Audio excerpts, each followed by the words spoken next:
अथ द्वितीयोऽध्यायः। संजय उवाच तं तथा कृपयाविष्टम् अश्रुपूर्णाकुलेक्षणम् विषीदन्तम् इदं वाक्यम् उवाच मधुसूदनः।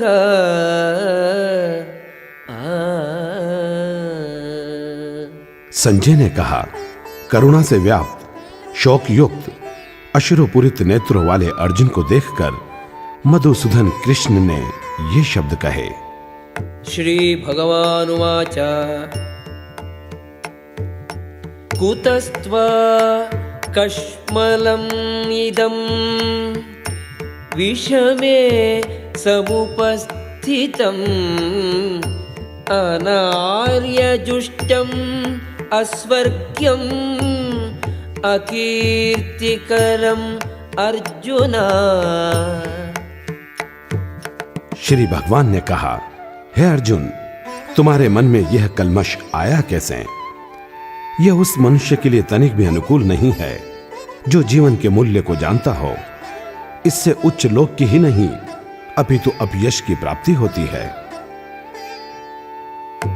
क्लैब्योमास्मगमः पार्थ नैतत्त्वयि उपपद्यते क्षुद्रं हृदय दौर्बल्यम् त्यक्त्वोत्तिष्ठ परं तपा।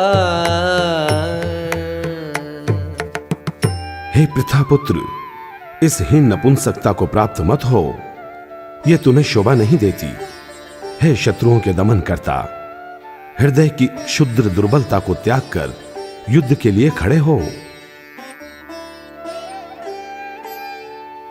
अर्जुन उवाच कथं भीष्ममहं संख्ये द्रोणं च मधुसूदन इषुभिः प्रतियोत्स्यामि पूजार्हौ अरिसूदना। अर्जुन ने कहा, हे शत्रुहंता, हे मधुसूदन, मैं युद्ध भूमि में किस तरह भीष्म तथा द्रोण जैसे पूजनीय व्यक्तियों पर उलटकर बाण चलाऊंगा। गुरून् हत्वा हि महानुभावान् श्रेयो भोक्तुं भैक्ष्यमपीह लोके हत्वार्थकामांस्तु गुरूनिहैव भुञ्जीय भोगान् रुधिरप्रदिग्धान्। ऐसे महापुरुषों को जो मेरे गुरु हैं, उन्हें मारकर जीने की अपेक्षा इस संसार में भीख मांगकर खाना अच्छा है। भले ही वे सांसारिक लाभ के इच्छुक हों, किंतु है तो गुरुजन ही। यदि उनका वध होता है तो हमारे द्वारा भोग्य प्रत्येक वस्तु उनके रक्त से सनी होगी। न चैतद्विद्मः कतरन्नो गरीयो यद्वा जयेम यदि वा नो जयेयुः यानेव हत्वा न जिजीविषामः तेव स्थिता प्रमुखे धार्तराष्ट्राः। हम ये भी नहीं जानते कि हमारे लिए क्या श्रेष्ठ है, उनको जीतना या उनके द्वारा जीते जाना। यदि हम धृतराष्ट्र के पुत्रों का वध कर देते हैं तो हमें जीवित रहने की आवश्यकता नहीं है, फिर भी वे युद्ध भूमि में हमारे समक्ष खड़े हैं। कार्पण्य दोषोपगत स्वभावः पृच्छामि त्वां धर्म सम्मूढचेताः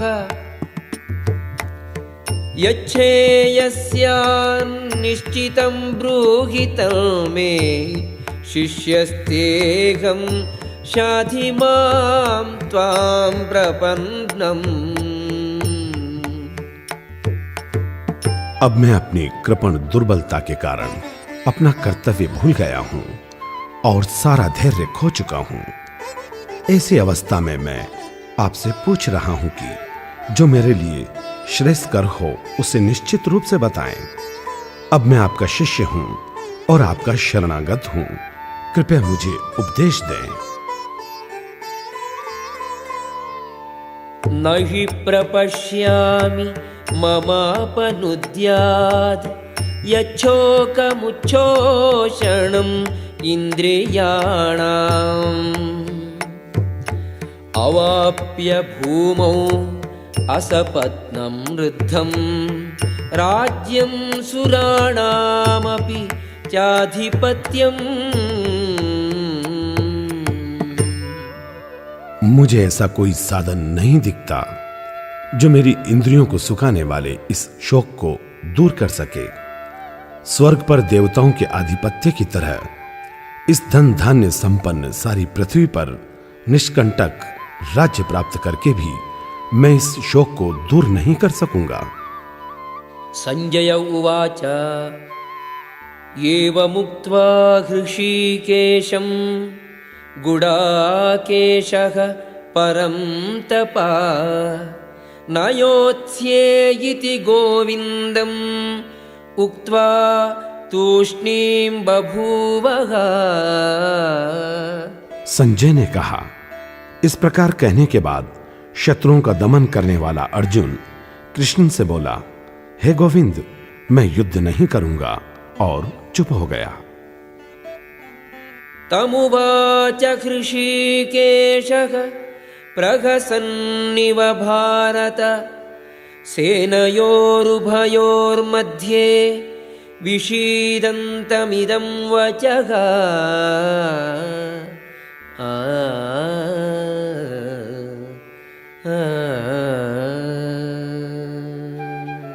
हे भरतवंशी, उस समय दोनों सेनाओं के मध्य शोकमग्न अर्जुन से कृष्ण ने मानो हंसते हुए ये शब्द कहे।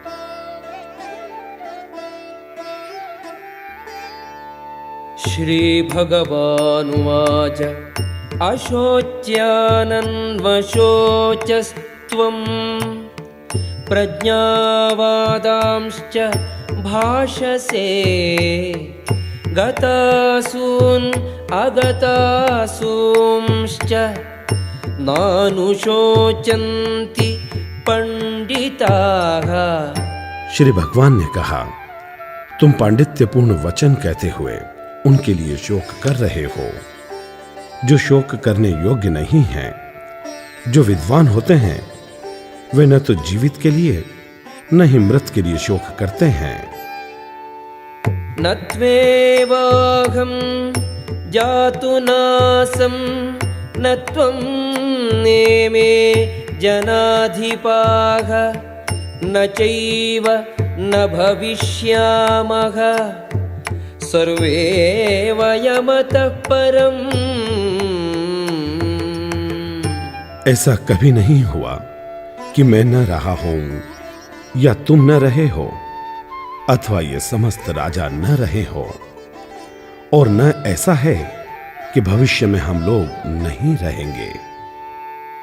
देहिनोऽस्मिन् यथा देहे कौमारं यौवनं जरा तथा देहान्तरप्राप्तिः धीरः तत्र न मुह्यति। जिस प्रकार शरीरधारी आत्मा इस शरीर में बाल्यावस्था से तरुणावस्था में और फिर वृद्धावस्था में निरंतर अग्रसर होता रहता है, उसी प्रकार मृत्यु होने पर आत्मा दूसरे शरीर में चला जाता है। धीर व्यक्ति ऐसे परिवर्तन से मोह को प्राप्त नहीं होता। मात्रा स्पर्शास्तु कौन्तेय शीतोष्ण सुख दुःखदाः आगमापायिनो नित्याः तांस्तितिक्षस्व भारत। हे कुंती पुत्र, सुख तथा दुख का क्षणिक उदय तथा कालक्रम में उनका अंतर्धान होना सर्दी तथा गर्मी की ऋतुओं के आने जाने के समान है। हे भरतवंशी, वे इंद्रिय बोध से उत्पन्न होते हैं और मनुष्य को चाहिए कि अविचल भाव से उनको सहन करना सीखे। यं हि नौ व्यथयन्त्येते पुरुषं पुरुषर्षभा समदुःखसुखं धीरं सोमृतत्वाय कल्पते। है पुरुष श्रेष्ठ, जो पुरुष सुख तथा दुख में विचलित नहीं होता और इन दोनों में समभाव रहता है, वह निश्चित रूप से मुक्ति के योग्य है। नासतो विद्यते भावो ना भावो विद्यते सतः उभयोरपि दृष्टोऽन्तः त्वनयोस्तत्त्वदर्शिभिः। तत्वदर्शियों ने यह निष्कर्ष निकाला है कि असत का कोई चिरस्थायित्व नहीं है, किंतु सत्य अपरिवर्तित रहता है। उन्होंने इन दोनों की प्रकृति के अध्ययन द्वारा यह निष्कर्ष निकाला है। अविनाशी तु तद्विद्धि येन सर्वमिदं तदम् विनाशम् अव्ययस्यास्य न कश्चित् कर्तुमर्हति। जो सारे शरीर में व्याप्त है, उसे ही तुम अविनाशी समझो। उस अव्यय आत्मा को नष्ट करने में कोई भी समर्थ नहीं है।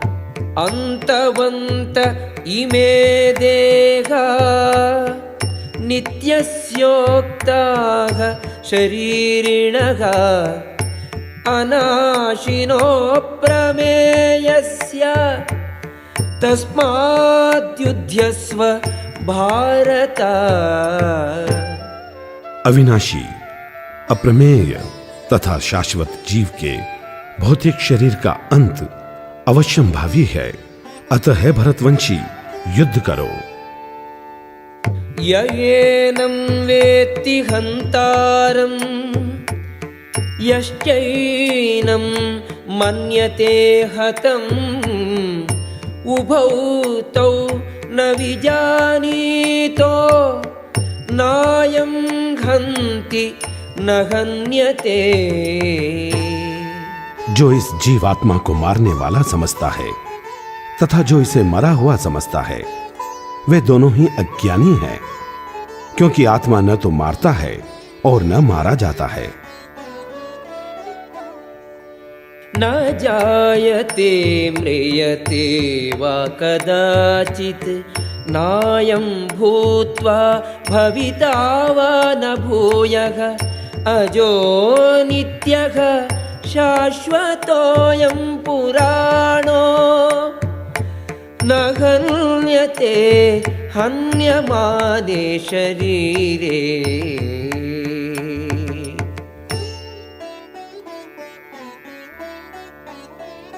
आत्मा के लिए किसी भी काल में न तो जन्म है न मृत्यु। वह न तो कभी जन्मा है न जन्म लेता है और न जन्म लेगा। वह अजन्मा, नित्य, शाश्वत तथा पुरातन है। शरीर के मारे जाने पर वह मारा नहीं जाता।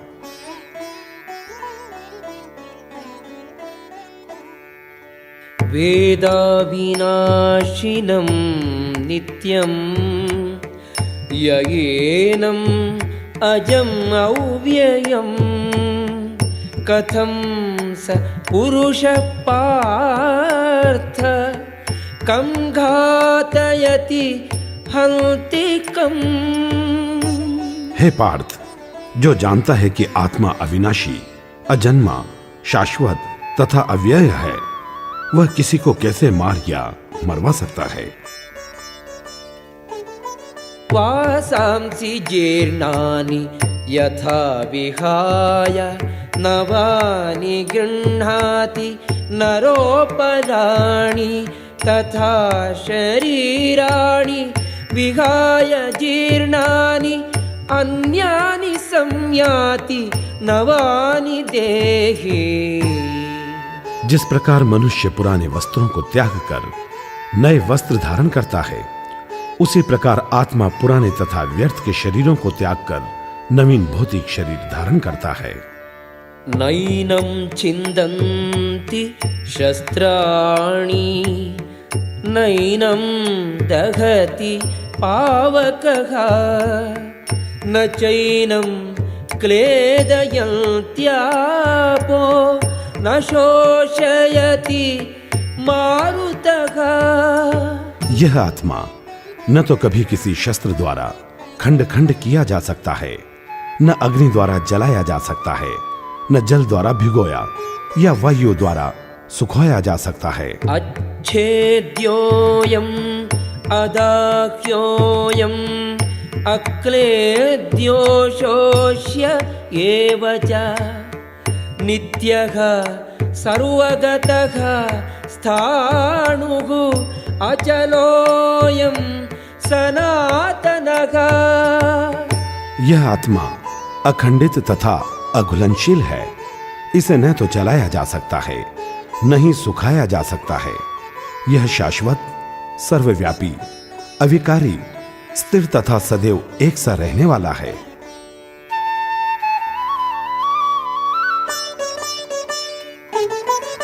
अव्यक्तोऽयम् अचिन्त्योऽयम् अविकार्योऽयमुच्यते तस्मादेवं विदित्वैनं नानुशोचितुम् अर्हसि। यह आत्मा अव्यक्त, अकल्पनीय तथा अपरिवर्तनीय कहा जाता है। यह जानकर तुम्हें शरीर के लिए शोक नहीं करना चाहिए। अथ चैनं नित्यजातं नित्यं वा मन्यसे मृतं तथापि त्वं महाबाहो नैनं शोचितुम् अर्हसि। किंतु यदि तुम ये सोचते हो कि आत्मा सदा जन्म लेता है तथा सदा मरता है, तो भी हे महाबाहु, तुम्हारे शोक करने का कोई कारण नहीं है। जातस्य हि ध्रुवो मृत्युः ध्रुवं जन्म मृतस्य च तस्मात् अपरिहार्येऽर्थे न त्वं शोचितुम् अर्हसि। जन्म लेने पर मृत्यु निश्चित है, वैसे ही मृत्यु के बाद पुनर्जन्म भी। अतः तुम अपरिहार्य विषय में शोक मत करो। अव्यक्तादीनि भूतानि व्यक्तमध्यानि भारत अव्यक्त निधनानि एव तत्र का परिदेवना। सारे जीव प्रारंभ में अव्यक्त रहते हैं, मध्य अवस्था में व्यक्त होते हैं और विनष्ट होने पर पुनः अव्यक्त हो जाते हैं। अतः शोक करने की क्या आवश्यकता है। आश्चर्यवत् पश्यति कश्चिदेनम् आश्चर्यवद्वदति तथैव चान्यः आश्चर्यवच्चैनम् अन्यः शृणोति श्रुत्वाप्येनं वेद न चैव कश्चित्।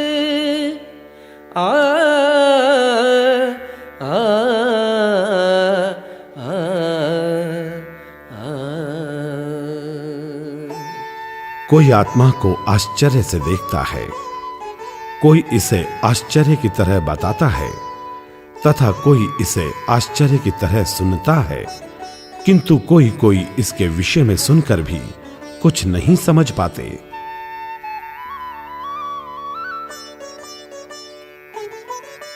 देही नित्यम् अवध्योऽयम् देहे सर्वस्य भारत तस्मात् सर्वाणि भूतानि न त्वं शोचितुम् अर्हसि। हे भरतवंशी, शरीर में रहने वाले का कभी भी वध नहीं किया जा सकता, अतः तुम्हें किसी भी जीव के लिए शोक करने की आवश्यकता नहीं है।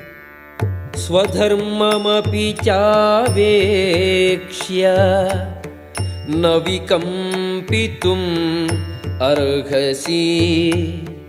धर्म्याद्धि युद्धात् श्रेयोऽन्यत् क्षत्रियस्य न विद्यते। क्षत्रिय होने के नाते अपने विशिष्ट धर्म का विचार करते हुए तुम्हें जानना चाहिए कि धर्म के लिए युद्ध करने से बढ़कर तुम्हारे लिए अन्य कोई कार्य नहीं है, अतः तुम्हें संकोच करने की कोई आवश्यकता नहीं है। यदृच्छया चोपपन्नम् स्वर्गद्वारम् अपावृतम् सुखिनः क्षत्रियाः पार्थ लभन्ते युद्धम् ईदृशम्। हे पार्थ, वे क्षत्रिय सुखी हैं जिन्हें ऐसे युद्ध के अवसर अपने आप प्राप्त होते हैं, जिससे उनके लिए स्वर्गलोक के द्वार खुल जाते हैं।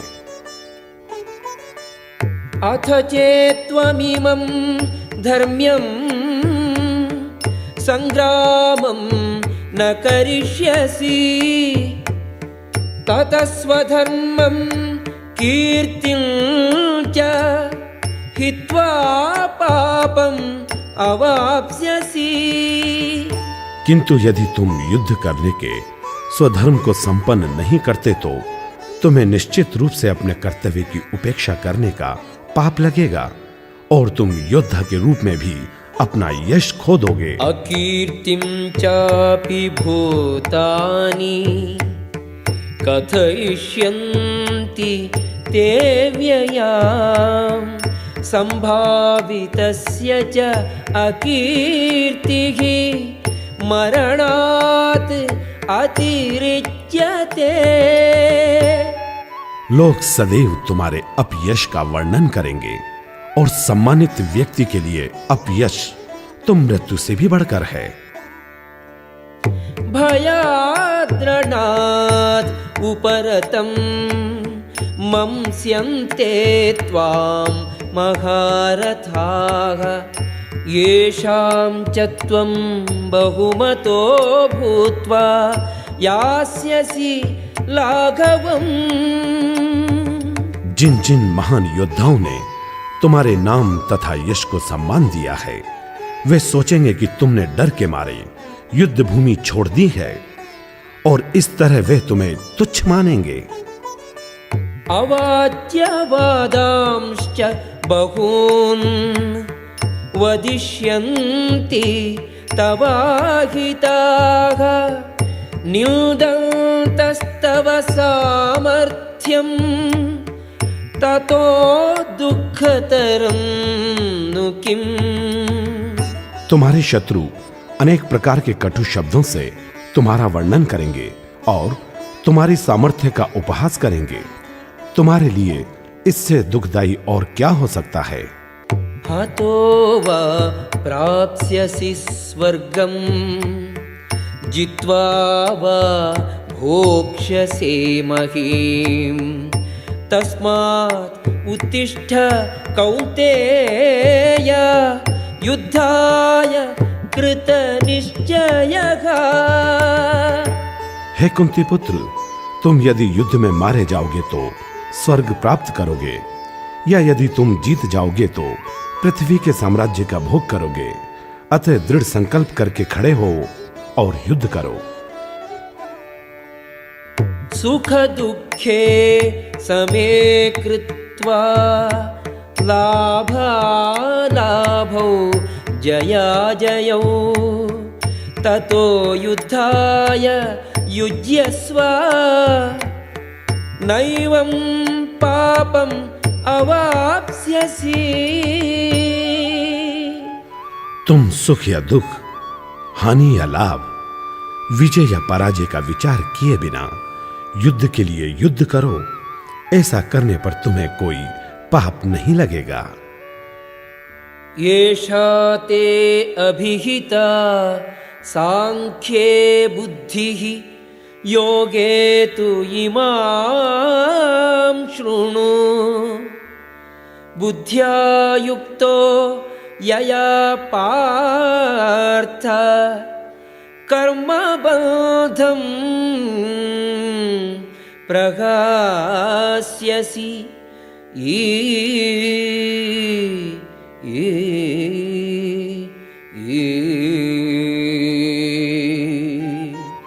यहाँ मैंने वैश्लेषिक अध्ययन द्वारा इस ज्ञान का वर्णन किया है।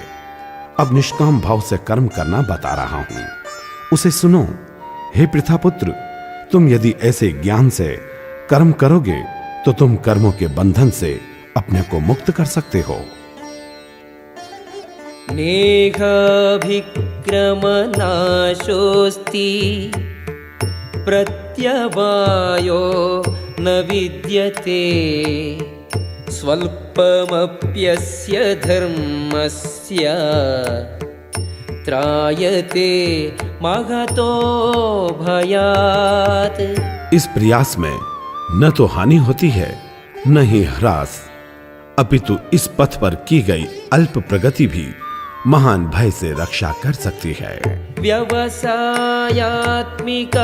बुद्धिः एकेह कुरुनन्दन बहुशाखा ह्यनन्ताश्च बुद्धयो व्यवसायिनाम्। जो इस मार्ग पर हैं, वे प्रयोजन में दृढ़ रहते हैं और उनका लक्ष्य भी एक होता है। हे कुरुनंदन, जो दृढ़ प्रतिज्ञ नहीं है, उनकी बुद्धि अनेक शाखाओं में विभक्त रहती है। यामिमां पुष्पितां वाचं प्रवदन्ति अविपश्चितः वेदवादरताः पार्थ नान्यदस्तीति वादिनः कामात्मानः स्वर्गपराः जन्म कर्म फलप्रदां क्रियाविशेष बहुलां भोगैश्वर्य गतिं प्रति। अल्पज्ञानी मनुष्य वेदों के उन अलंकारिक शब्दों के प्रति अत्यधिक आसक्त रहते हैं जो स्वर्ग की प्राप्ति, अच्छे जन्म, शक्ति इत्यादि के लिए विविध सकाम कर्म करने की संस्तुति करते हैं। इंद्रिय तृप्ति तथा ऐश्वर्यमय जीवन की अभिलाषा के कारण वे कहते हैं कि इससे बढ़कर और कुछ नहीं है। भोगैश्वर्य प्रसक्तानां तया अपहृत चेतसां व्यवसायात्मिका बुद्धिः समाधौ न विधीयते। जो लोग इंद्रिय भोग तथा भौतिक ऐश्वर्य के प्रति आसक्त होते हैं, वे मोहग्रस्त हो जाते हैं। उनके मनों में भगवान के प्रति दृढ़ भक्ति नहीं होती। त्रैगुण्य विषया वेदाः निस्त्रैगुण्यो भवार्जुन निर्द्वन्द्वो नित्यसत्वस्थो निर्योगक्षेम आत्मवान्। वेदों में मुख्यतया प्रकृति के तीनों गुणों का वर्णन हुआ है। हे अर्जुन, इन तीनों गुणों से ऊपर उठो, समस्त द्वैतों और लाभ तथा सुरक्षा की सारी चिंताओं से मुक्त होकर आत्मपरायण बनो। यावानर्थः उदपाने सर्वतः संप्लुतोदके तावान् सर्वेषु वेदेषु ब्राह्मणस्य विजानतः। एक छोटे से कूप का सारा कार्य एक विशाल जलाशय से तुरंत पूरा हो जाता है। इसी प्रकार वेदों के आंतरिक तात्पर्य जानने वाले को उनके सारे प्रयोजन सिद्ध हो जाते हैं। कर्मण्येवाधिकारस्ते मा फलेषु कदाचन मा कर्मफलहेतुः भूः मा ते संगोस्तु अकर्मणि। तुम्हें अपना कर्म करने का अधिकार है, किंतु कर्म के फलों के तुम अधिकारी नहीं हो। तुम न तो कभी अपने आप को अपने कर्मों के फलों का कारण मानो, न ही कर्म न करने में कभी आसक्त हो। योगस्थः कुरु कर्माणि संगं त्यक्त्वा धनञ्जय सिद्ध्यसिद्ध्योः समो भूत्वा समत्वं योग उच्यते। हे अर्जुन, जय अथवा पराजय की समस्त आसक्ति त्याग कर समभाव से अपना कर्म करो। ऐसी समता योग कहलाती है।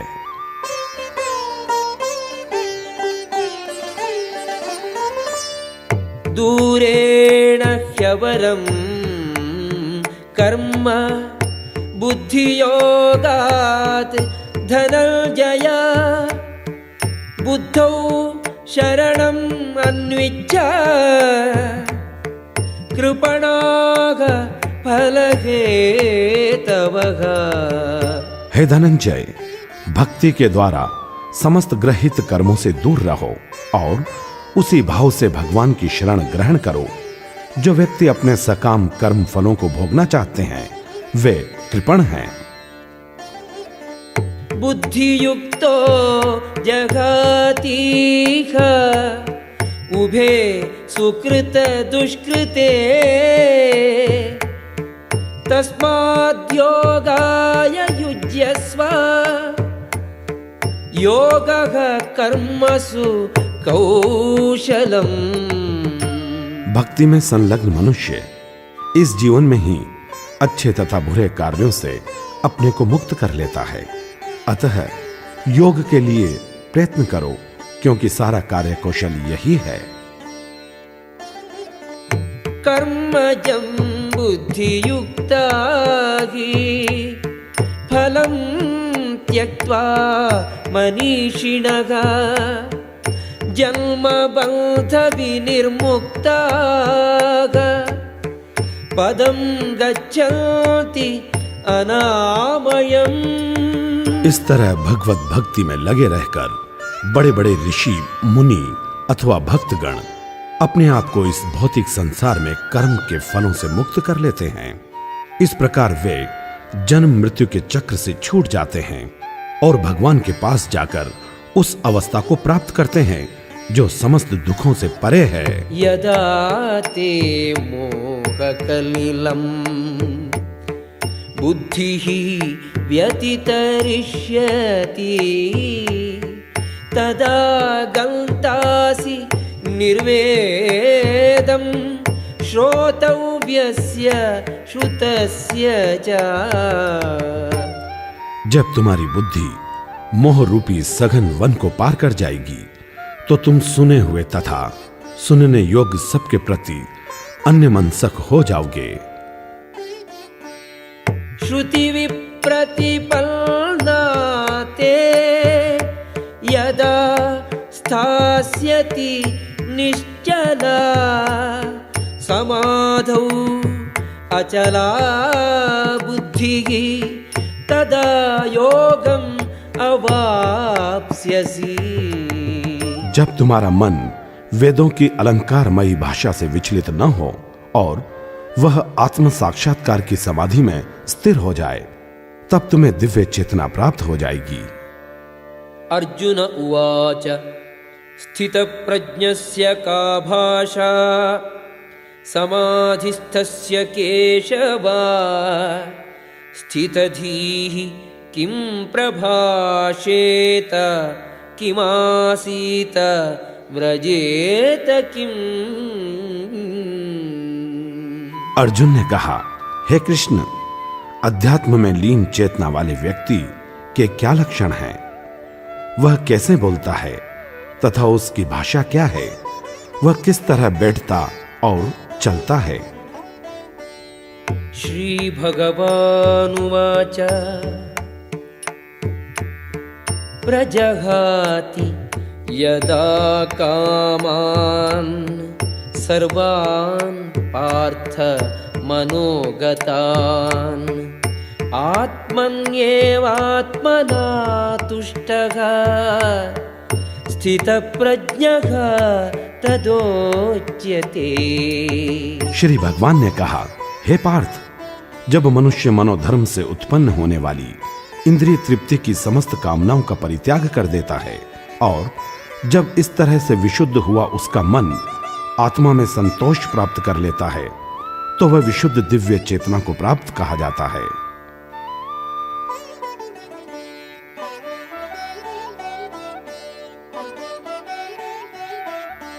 दुःखेषु अनुद्विग्नमनाः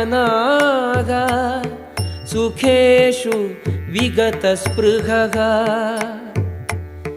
वीतरागभयक्रोधः स्थितधीः मुनिरुच्यते।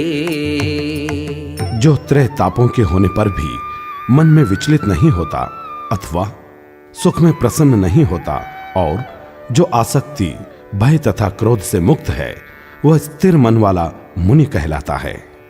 यः सर्वत्रानभिस्नेहः तत्तत्प्राप्य शुभाशुभम् नाभिनन्दति न द्वेष्टि तस्य प्रज्ञा प्रतिष्ठिता। इस भौतिक जगत में जो व्यक्ति न तो शुभ की प्राप्ति से हर्षित होता है और न अशुभ के प्राप्त होने पर उससे घृणा करता है, वह पूर्ण ज्ञान में स्थिर होता है। यदा संहरते चायं कूर्मोऽङ्गानीव सर्वशः इन्द्रियाणीन्द्रियार्थेभ्यः तस्य प्रज्ञा प्रतिष्ठिता। जिस प्रकार कछुआ अपने अंगों को शरीर के भीतर कर लेता है, उसी तरह जो अपनी इंद्रियों को इंद्रिय विषयों से खींच लेता है, वह पूर्ण चेतना में स्थिर होता है। विषया विनिवर्तन्ते निराहारस्य देहिनः रसवर्जं रसोऽप्यस्य परं दृष्ट्वा निवर्तते। देहधारी जीव इंद्रिय भोग से भले ही निवृत्त हो जाए, पर उसमें इंद्रिय भोगों की इच्छा बनी रहती है। लेकिन उत्तम रस के अनुभव होने से ऐसे कार्यों को बंद करने पर वह भक्ति में स्थिर हो जाता है। यततो ह्यपि कौन्तेय पुरुषस्य विपश्चितः इन्द्रियाणि प्रमाथीनि हरन्ति प्रसभं मनः। हे अर्जुन, इंद्रियां इतनी प्रबल तथा वेगवान हैं कि वे उस विवेकी पुरुष के मन को भी बलपूर्वक हर लेती हैं, जो उन्हें वश में करने का प्रयत्न करता है। तानि सर्वाणि संयम्य युक्त आसीत मत्परः वशे हि यस्येन्द्रियाणि तस्य प्रज्ञा प्रतिष्ठिता।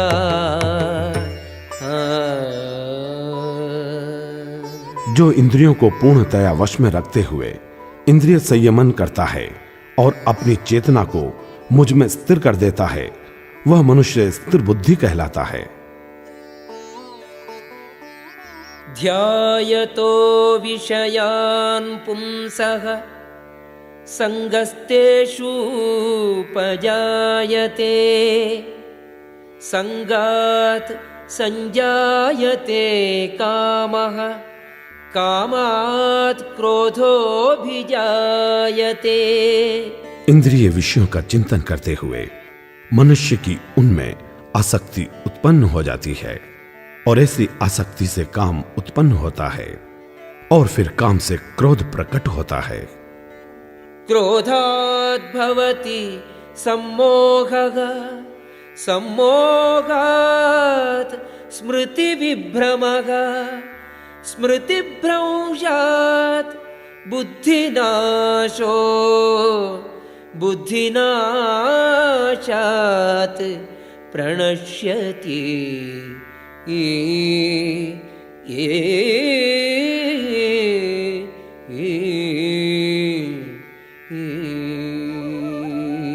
क्रोध से पूर्ण मोह उत्पन्न होता है और मोह से स्मरण शक्ति का विभ्रम हो जाता है।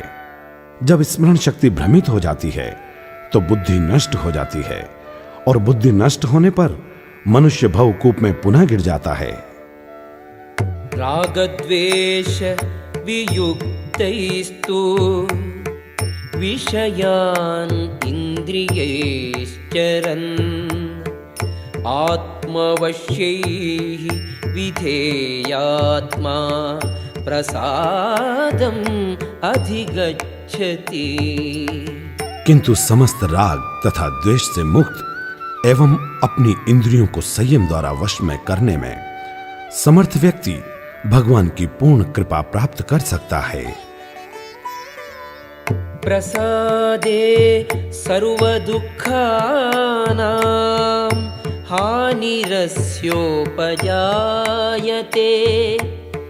प्रसन्नचेतसो ह्याशु बुद्धिः पर्यवतिष्ठते। इस प्रकार से कृष्ण भावनामृत में तुष्ट व्यक्ति के लिए संसार के तीनों ताप नष्ट हो जाते हैं और ऐसी तुष्ट चेतना होने पर उसकी बुद्धि शीघ्र ही स्थिर हो जाती है। नास्ति बुद्धिः अयुक्तस्य न चायुक्तस्य भावना न चाभावयतः शान्तिः अशान्तस्य कुतः सुखम्। जो कृष्ण भावनामृत में परमेश्वर से संबंधित नहीं है उसकी न तो बुद्धि दिव्य होती है और न ही मन स्थिर होता है, जिसके बिना शांति की कोई संभावना नहीं है। शांति के बिना सुख हो भी कैसे सकता है। इंद्रियाणां हि चरतां यन्मनोनुविधीयते तदस्य हरति प्रज्ञां वायुर्नावमिवाम्भसि। जैसे पानी में तैरती नाव को प्रचंड वायु दूर बहा ले जाती है, वैसे ही इंद्रियों में से कोई एक जिस पर मन लगा रहता है मनुष्य की बुद्धि को हर लेती है। तस्माद्यस्य महाबाहो निगृहीतानि सर्वशः इंद्रियाणि इंद्रियार्थेभ्यः तस्य प्रज्ञा प्रतिष्ठिता। अतः हे महाबाहु, जिस पुरुष की इंद्रियां अपने अपने विषयों से सब प्रकार से विरत होकर उसके वश में है, उसी की बुद्धि निसंदेह स्थिर है। या निशा सर्वभूतानां तस्यां जागर्ति संयमी यस्यां जागृति भूतानि सा निशा पश्यतो मुनेः। जो सब जीवों के लिए रात्रि है वह आत्म संयमी के जागने का समय है, और जो समस्त जीवों के जागने का समय है वह आत्मनिरीक्षक मुनि के लिए रात्रि है। आपूर्यमाणम् अचलप्रतिष्ठं समुद्रमापः प्रविशन्ति यद्वत् तद्वत्कामाः यं प्रविशन्ति सर्वे स शान्तिम् आप्नोति न कामकामी।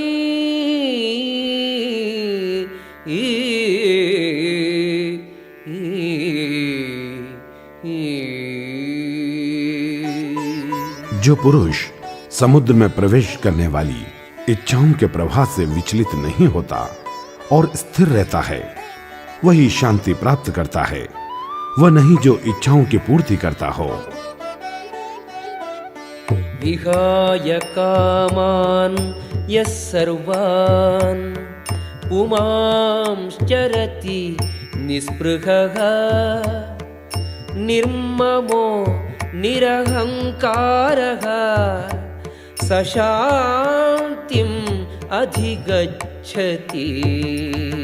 जिस व्यक्ति ने इंद्रिय तृप्ति की समस्त इच्छाओं का परित्याग कर दिया है, जो इच्छाओं से रहित रहता है और जिसने सारी ममता त्याग दी है तथा अहंकार से रहित है, वही वास्तविक शांति को प्राप्त कर सकता है।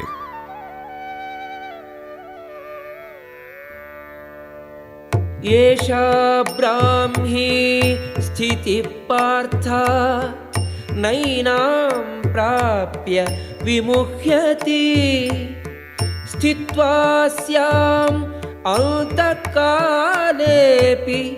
ब्रह्म निर्वाणं ऋच्छति।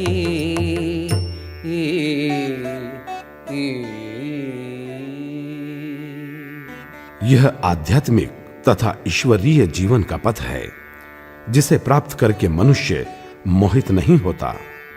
यदि कोई जीवन के अंतिम समय में भी इस तरह स्थित हो तो वह भगवत धाम में प्रवेश कर सकता है। ओम तत्सदिति श्रीमद्भगवद्गीतासु उपनिषत्सु ब्रह्म विद्यायां योगशास्त्रे श्रीकृष्णार्जुन संवादे सांख्ययोगो नाम द्वितीयोऽध्यायः।